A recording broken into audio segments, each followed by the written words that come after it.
నమస్కారం మిత్రులారా.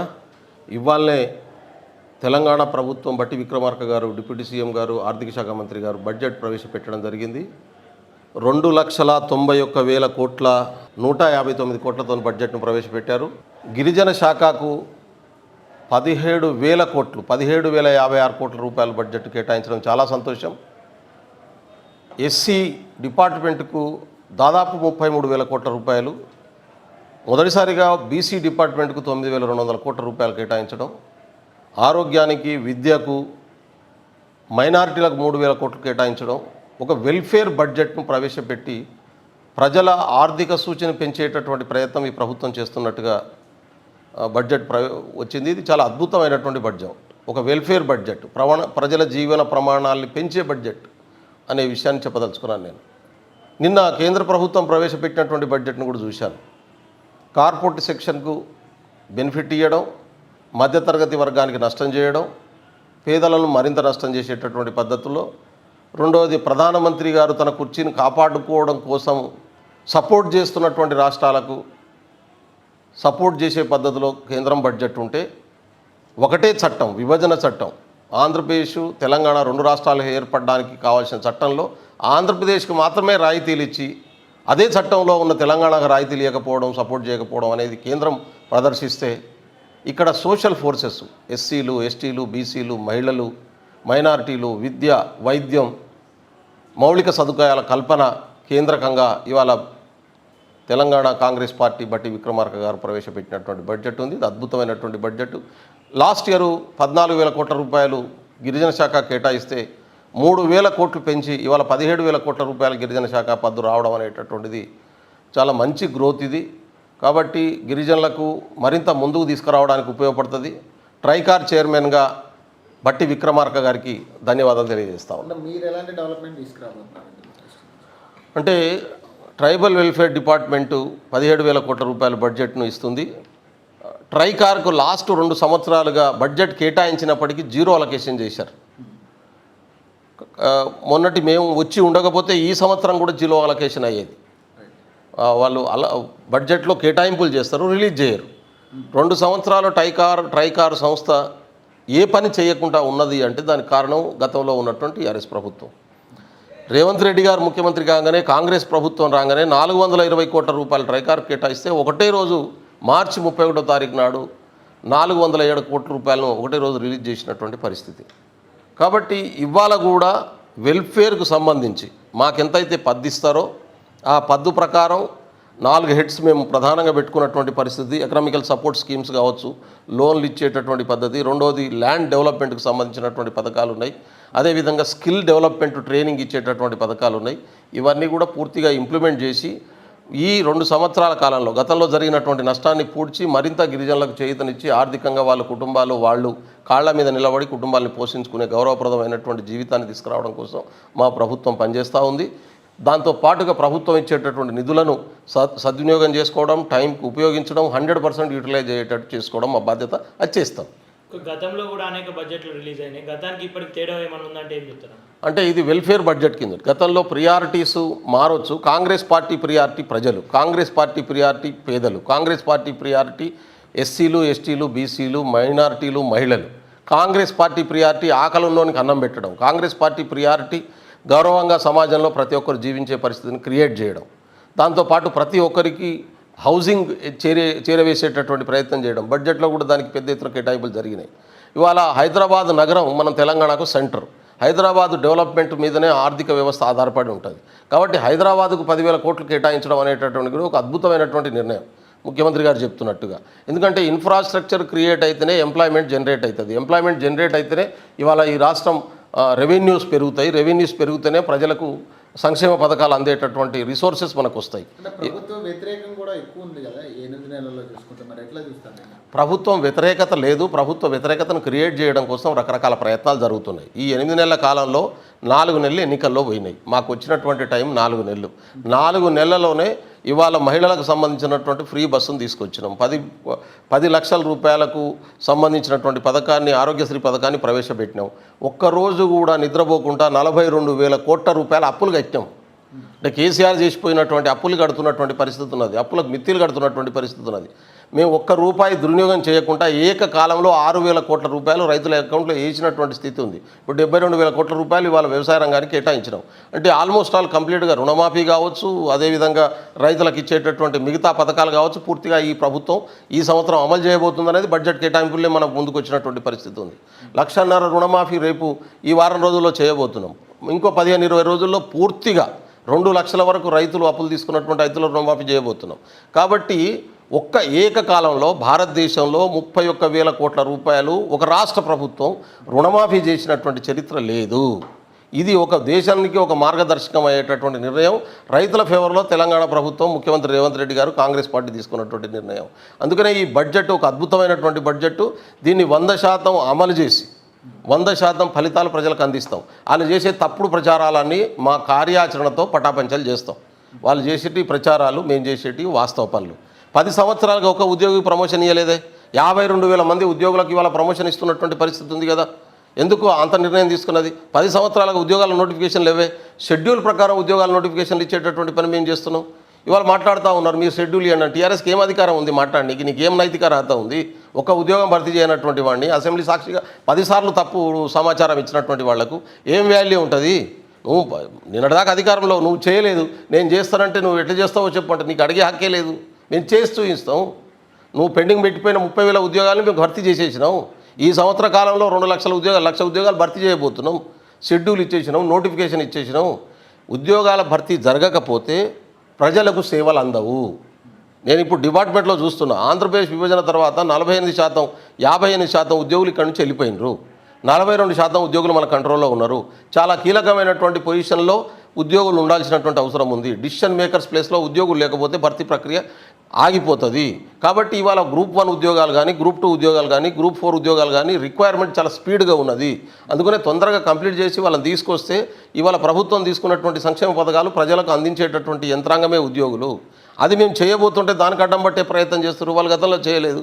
వాళ్ళు ఒక ముఖ్యమంత్రి గారు, ఆ ముఖ్యమంత్రి కార్యాలయం తప్ప ఇంకెవడు పనిచేయలేదు. ఇవాళ చూడండి మీరు, ఎంఆర్ఓ ఆఫీస్ నుంచి మొదలు పెడితే ప్రతి శాఖ, ప్రతి ఉద్యోగి పనిచేస్తూ ఉన్నాడు. ఒక డెమోక్రటిక్ స్పిరిట్ ఈ రాష్ట్రంలో ఉంది, ఒక ప్రజాస్వామ్య వాతావరణం ఉంది. ప్రతి ఒక్కరు ఎక్కడికి పోయినా మాట్లాడవచ్చు, ధర్నా చేయొచ్చు, వాళ్ళ అభిప్రాయాలు చెప్పొచ్చు, వాళ్ళ కష్టాన్ని చెప్పుకోవచ్చు. ప్రభుత్వం పరిశీలించి పరిష్కరిస్తుంది.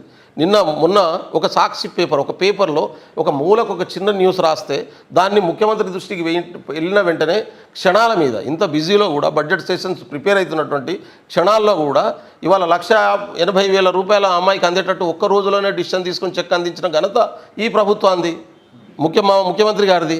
కాబట్టి ఇంత గొప్పగా పాలిస్తున్నటువంటి పాలనలను ప్రజల దృష్టిలో చెడు చేయాలనేటటువంటి ఆలోచన వ్యక్తిగత రాజకీయ అవసరాల కోసం చేస్తున్నారే తప్ప వాళ్ళకి ఏ రకమైనటువంటి నైతిక అర్హత లేదు, నైతిక విలువలు లేవు.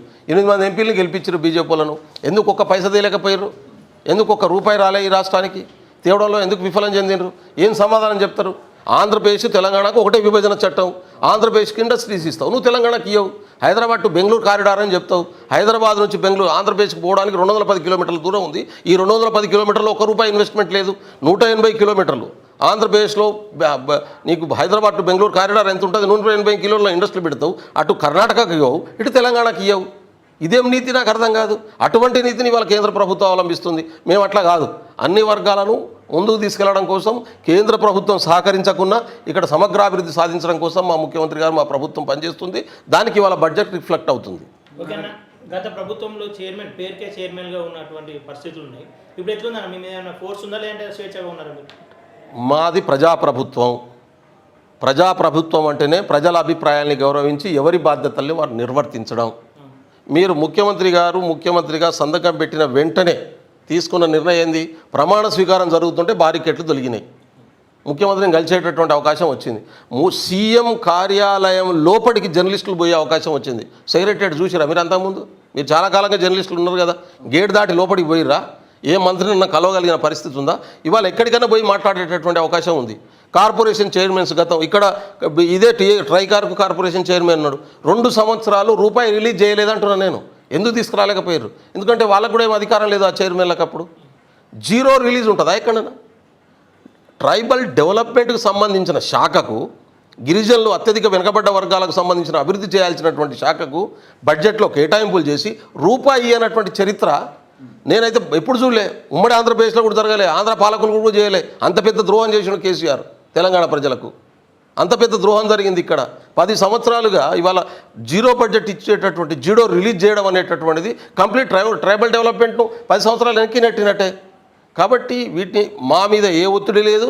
మేము సంపూర్ణమైనటువంటి అధికారాన్ని ముఖ్యమంత్రి గారు మాకు చెప్పారు.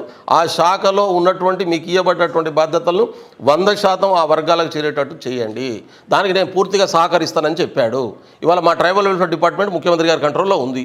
ఆయన సమీక్షిస్తున్నాడు. ఆయన ఉన్నాడు కాబట్టి 17,000 కోట్లు ఇవాళ మాకు వచ్చినట్టు. బట్టి గారికి తెలుసు విషయం, ట్రైబల్స్ విషయం, దళితుల విషయం, అన్ని విషయాలు. అందుకనే రూపాయి వేస్ట్ కానియకుండా అసలు ఎవరన్నా ఊహించిర్రా ఒకటి ఏకకాలంలో రుణమాఫీ చేస్తారని? ఎన్ని కొర్రీలు పెట్టిండ్రు. హరీష్ రావు అయితే ఛాలెంజ్ చేసిండు కదా, మీరు ఏకకాలంలో చేస్తే నేను నా ఎమ్మెల్యే పదవికి రాజీనామా చేస్తానని చెప్పి.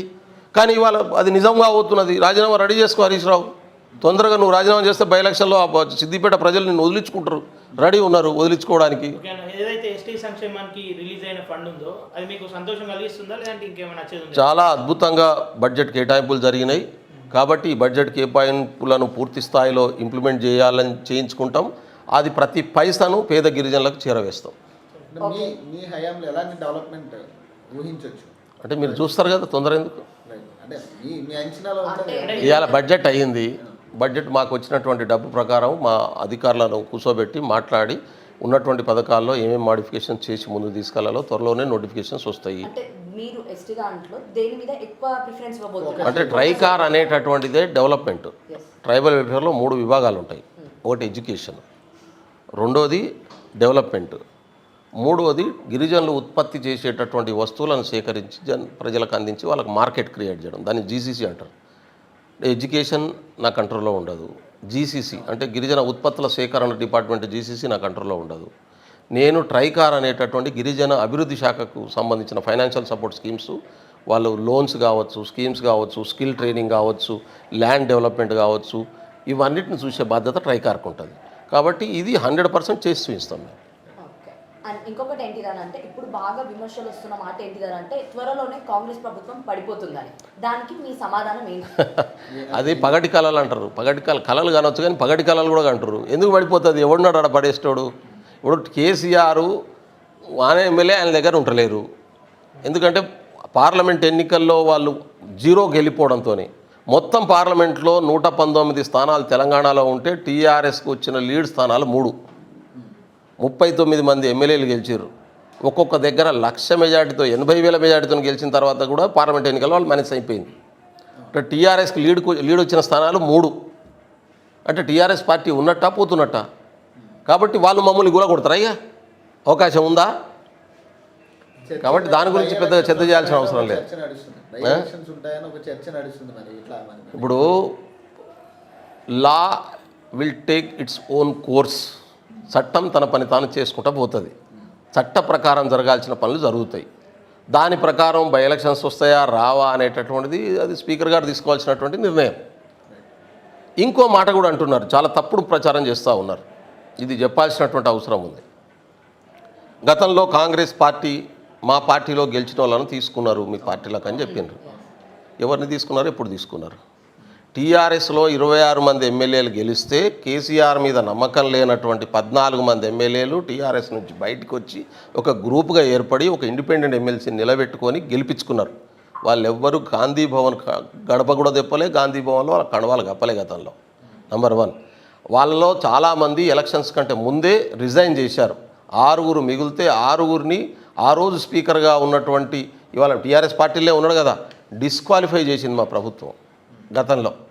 కాబట్టి దాన్ని అడ్డం పెట్టుకొని మాట్లాడడం కరెక్ట్ కాదు. మీరు 2 సార్లు అధికారంలోకి వచ్చిన ఏం చేశారు? సంపూర్ణ మెజారిటీ ఉన్న తర్వాత కూడా కాంగ్రెస్లో గెలిచిన వాళ్ళను మా ఎల్పీని మర్జీ చేసుకున్నారు. ఒక దళితుడిని ఆపోజిషన్ లీడర్గా పెడితే సహించలేకపోయి ఎమ్మెల్యేలు పోయి జాయిన్ చేసుకున్నటువంటి పరిస్థితి. 88 మంది ఎమ్మెల్యేలు గెలిచిన తర్వాత కూడా జాయిన్ చేసుకున్నారు. ఈ తప్పుడు విధానాలు మీరు చేసిర్రు. ఇవాళ మీరు ప్రభుత్వాన్ని కూలుస్తామని చెప్పి మా యాంకర్ గారు చెప్పినట్టు, జర్నలిస్ట్ గారు చెప్పినట్టు మాట్లాడుతూ ఉంటే అసలు ఇంత మంచి ప్రభుత్వాన్ని కూలగొట్టే దుర్మార్గమైనటువంటి ఆలోచన చేస్తున్నారు వీళ్ళు. రెండోది పార్టీ పునాదులు ఎరిగిపోతున్నాయి, మా భవిష్యత్తును మేము ఎత్తుకుంటామని చెప్పి చాలామంది ఎమ్మెల్యేలు వస్తున్నారు. వాళ్ళ విషయంలో కూడా వాళ్ళందరూ చట్ట ప్రకారం ఎట్లాంటి నిర్ణయం తీసుకోవాలనేటటువంటిది స్పీకర్ గారి అధికారం. వాళ్ళు నిర్ణయం తీసుకోవాలని మేము కూడా కోరుతున్నాం. ఖచ్చితంగా తీసుకుంటారు. ఫైనల్ ఈరోజు కేసీఆర్ గారు మరి సభకు వచ్చింది, మరి ఎట్లా? సంతోషం, రావాలని మేము కోరుకుంటున్నాం. ముఖ్యమంత్రి గారు కోరుకున్నారు. ఇప్పుడు వాళ్ళని గతంలో పాలించమని అధికారం ఇచ్చారు, చక్కగా పాలన చేయలే.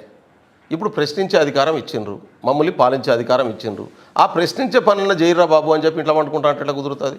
గౌరవ మాజీ ముఖ్యమంత్రి కేసీఆర్ గారు రావాలి, సభకు తన అనుభవాన్ని జోడించాలి, ఈ రాష్ట్ర అభివృద్ధిలో తన సూచనలు చేయాలి.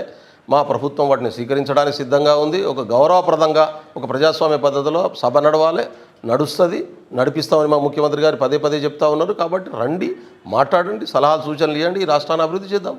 ఓకేనా, ఇవాళ కాళేశ్వరానికి బీఆర్ఎస్ వాళ్ళు ఒక బస్సు ఏర్పాటు చేసి మరి తీసుకున్నారు మేడిగడ్డ. మంచిదే కదా, పోయి చూసిరామని చెప్పండి. ఎందుకంటే వాళ్ళు చేసిన తప్పులేందో అట్లనే తెలుస్తుంది. గతంలో పోయిరు కదా ఒకసారి, పోస్తే పొక్కలు చూసుకొని వచ్చారు కదా, పలగొట్టిన పొక్కలు ఎట్లున్నాయో వాళ్ళు చేసినటువంటి తప్పుడు పనులు. అంతే, అవగాహన లేదు. నిండుకుండేది గోదావరి ఎప్పుడు వర్షం వచ్చినప్పుడు నిండుకుండా లెక్కనే ఉన్నది. కాళేశ్వరం గట్టి కాబట్టి నిండుకుండా అయింది. అది మేడిగడ్డ గట్టి కాబట్టి నిండుకుండా కాలేదు కదా. అది మేడిగడ్డ కట్టకుండా ఇప్పుడు ఏ రకమైన బ్యారేజ్ లేని కాడ కూడా గోదావరి ఇప్పుడు నిండుకుండే ఉంటుంది. భద్రాచలం కాడ పోయి చూడిపోరు మీరు, 43వ ప్రమాదిక హెచ్చరిక ఆల్రెడీ లాంచ్ చేసిండ్రు. దాన్ని నిండుకుండా ఉన్నది కాబట్టి లాంచ్ చేసిర్రు. అది దానికి బ్యారేజ్ కట్టాలా? మీరు కట్టినటువంటి బ్యారేజ్ డ్యామ్ ఏదైతే ఉందో ఆ డ్యాము సరి అయిన ప్లేస్లో సరి అయిన టెక్నాలజీతో కట్టకపోవడం, అవసరం లేని కాడ 1కి బదులు 3 కట్టడం, 3 కట్టి పైసలు తినాలనే కోరిక తప్ప మీరు అదేం నీళ్ళు నిల్వ పెట్టాలనే కోరికతో కట్టింది కాదు. నేను ఇంజనీర్ని, మెకానికల్ ఇంజనీర్ని, డిజైన్ సెక్షన్లో పనిచేసినోడిని. ఈ రోజు నుంచి కాదు, ఆ రోజు నుంచే చెప్తున్నా.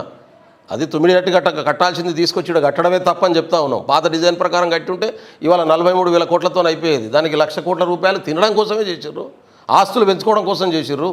మొత్తం తప్పుడు పద్ధతిలో కట్టిర్రు. గోడలు కూలిపోతాయండి, మోటార్లు ఎగిరిపోతాయా? నాకు అర్థం కాదు. వీళ్ళు కట్టిన కట్టడానికి పైన కింది నుంచి పైకి ఎత్తిపోతారంటే అది వర్షానంగానే కిందికి వస్తాయి నీళ్ళు. ఈ తలకాయ నోటు చేసే పనేనా ఇవన్నీ? కాబట్టి ఎంతమంది ఇంజనీర్లు దీనికి వ్యతిరేకించారు ఆ రోజు? కాబట్టి ఇవాళ పోండి, మేడిగడ్డ పోండి, చూడండి, మీరు చేసిన తప్పులు ఎంతో చూసుకోరు. గతంలో కూడా చూసారు కదా. ఇప్పుడు మేడిగడ్డ బ్యారేజ్ కట్టిన నీళ్ళు రాలే ఆడ, ఆ నీళ్ళు వస్తూనే ఉంటాయి. దాదాపు 4 లక్షల క్యూసెక్ల నీళ్ళు ప్రతి సంవత్సరం గోదావరి నుంచి మీకు సముద్రానికి పోతున్నాయి. గోదావరి నది అనేటటువంటిది మనకు వర్షాకాలంలో 2 నెలలు 60 రోజుల కాలంలో సమృద్ధమైనటువంటి వాటర్ వస్తుంది. కాబట్టి దాన్ని ఎట్లా ఉపయోగించుకోవాలనేది రావాలి. 180 టీఎంసీలు దొరుకుతున్నటువంటి 9 కాడ ఎందుకు కట్టలేదు? మీరు సమాధానం చెప్పండి. ఎప్పుడు సెంట్రల్ వాటర్ కమిషన్ చెప్పిందని చెప్పారు, అది రాంగ్ అని చెప్పి సెంట్రల్ వాటర్ కమిషన్ చెప్తున్నది. ఇవాళ డ్యామ్ సేఫ్టీ అథారిటీ వాళ్ళు వచ్చి మీరు కట్టిన డ్యామే కరెక్ట్ లేదని చెప్తా ఉన్నారు. ఎందుకు చేసిరు ఆ పని? దేనికోసం చేసిర్రు? ఓకేనా, చివరిగా ఇక్కడికి వచ్చిన గంట వ్యవధిలో వందల సంఖ్యలో బాధితులు వస్తూ ఉన్నారు మీ దగ్గరికి. మీ దృష్టికి వచ్చిన ప్రధానమైన సమస్య ఏంది, వాటిని ఎట్లా నిర్వహిస్తున్నారు? అంటే ట్రైబల్స్కు ఇప్పటిదాకా కలిసి వాళ్ళ సమస్యలు పరిష్కరిస్తారనేటటువంటి నమ్మకం లేని పరిస్థితి 10 సంవత్సరాలు. ఇప్పుడు ప్రజాప్రభుత్వం వచ్చిన తర్వాత నా దగ్గరే కాదు, మీరు ఏ మంత్రి దగ్గరికైనా బొండి, ఇంట్లో కూర్చోవడానికి జాగలేని పరిస్థితి. నేను బట్టి గారి దగ్గర పోయినాను, సీతక్క గారి దగ్గర పోయినాను, సీఎం క్యాంప్ ఆఫీస్కి పోండి మీరు. ఇవాళ దామోదర్ రాజనరసింహ దగ్గర అయితే పొద్దున్న 8 గంటల నుంచి నైట్ 10 గంటల వరకు అక్కడ కూర్చొని జాగ ఉండట్లేదు.